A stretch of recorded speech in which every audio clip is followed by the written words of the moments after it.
All right, this is Chris Kontos with Capital Chaos TV. I'm here with Mike Muir, and we're going to talk a little bit about the past, the future, and the present. And first of all, it's great to see you, man. I haven't seen you in quite a while. And how's the tour going? Well, this is going to be the first show, so okay. It's always exciting.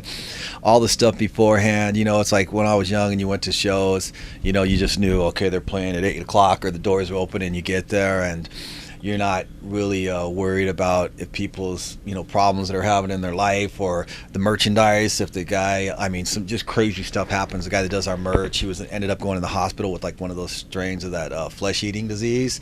So we're like all this crazy stuff, and he's like a friend too. So it's like he's in the hospital, don't know what it is, a week, 2 weeks, and then just crazy stuff, and then just everything, you know, that goes on. But, you know, on the other side, you know, we remember the way it was, and when it's 10 o'clock and we go on, that's all that matters. You know, you put everything else behind and all the little problems, you know, the opening van breaking down, this and that, that's not important. You know, nobody cares about that. It's like, what, you know, let's see what you got, you know. Right. How long's the tour?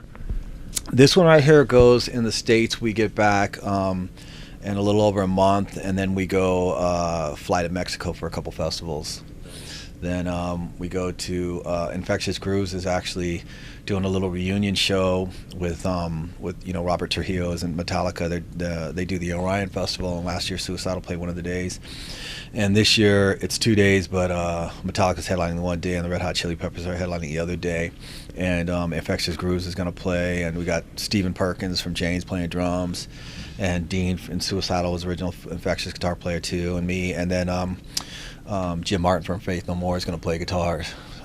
So it's pretty exciting. Is that going to start to happen more, or is this kind of like it's just a one-off kind of a special thing, and you know, they just announced it, and it's really, you know, it's pleasantly surprised. A lot of people are really excited about it, and so I think it'll be really cool. And we're out there. I think a lot of times too, people like try to go back to the past, and I think with everybody's just I don't know how to use the word, just professionalism is a word. Sometimes it sounds like you're giving yourself a compliment, but everybody's work ethic and just not ego or whatever, but we don't want to just go out there and just like, oh, here, you know, have that little thingy, it's good to see you again, here we are. You know, we want to go out there and just do an amazing show that everyone's going to talk about. And, you know, on the other side of technology with YouTube and all that stuff, then it gives people a chance to do that. So it's not like we're not getting the band back together. It's just a very special thing and a great opportunity, and everybody's changed their schedule to do it. So we're happy about that. That's killer, man. I know a lot of people were wanting me to ask you about that. So I want to rewind a little bit back to like your impressions of coming up to the Bay Area, playing Ruthie's Inn, Day on the Dirt. I remember the Summer Festival at the Henry J. Kaiser.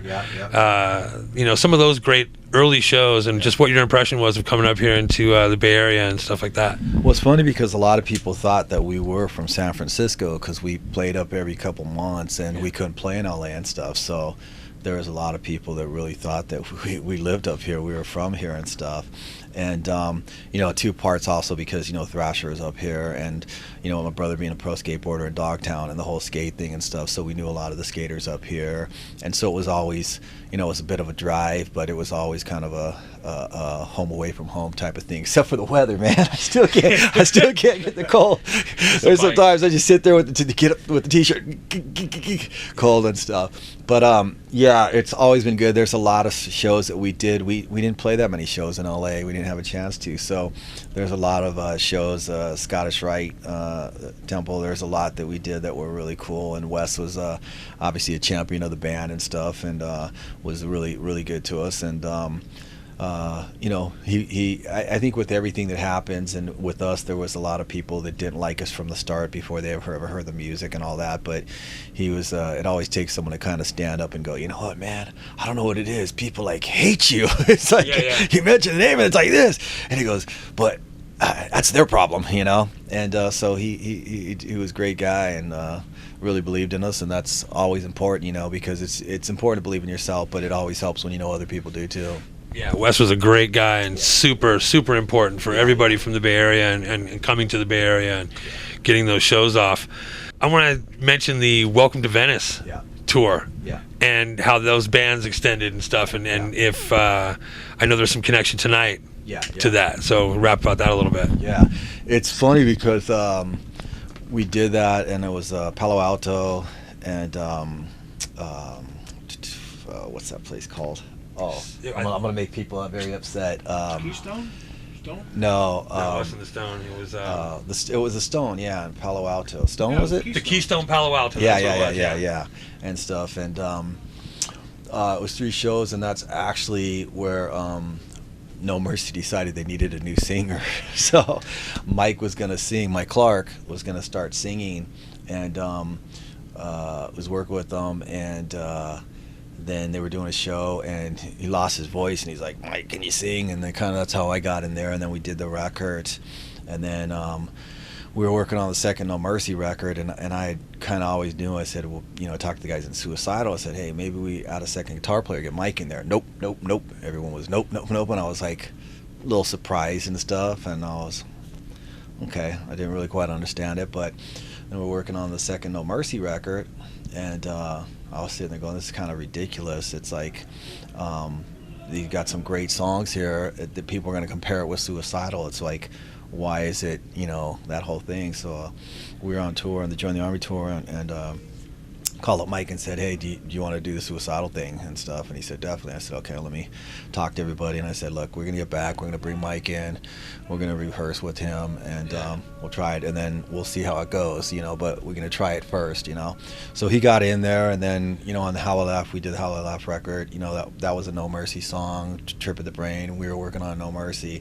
So 4 or 5 of those songs were going to be No Mercy and stuff. Wow, so interesting. Yeah, so it was a little interesting tidbit and stuff. And then we re-recorded some of the No Mercy songs when we did the Feel Like Shit, Controlled by Hatred EP, and so Mike has always wanted to do a second record, a second No Mercy, and I just, for the time, I don't have time, got this and that, and so kind of situation came up and said, you know what, it's now or never, to do it. So he's being lead singer, lead guitarist, and guitarist in a 3-piece, and tonight's their first show. So I think we asked him the other day, he said, I'm not nervous, and I said, well, everyone else is going to be very nervous for you, but their van broke down, and they just got here a little bit ago, and I think those are kind of things that you hope don't happen. You could just concentrate on it, but it makes you stressed out, and so it'll be interesting. Yeah, a little adversity always kick the fire into gear, right? Yeah, just when you think you got it under control. Yeah, something. So we're really excited, and I think it's a great opportunity for him. And I think it's, with Suicidal, we always say it's like, my dad always said, he goes, music could be a good or a bad thing, and a lot of people use music to avoid their life, escape their life, not to live their life.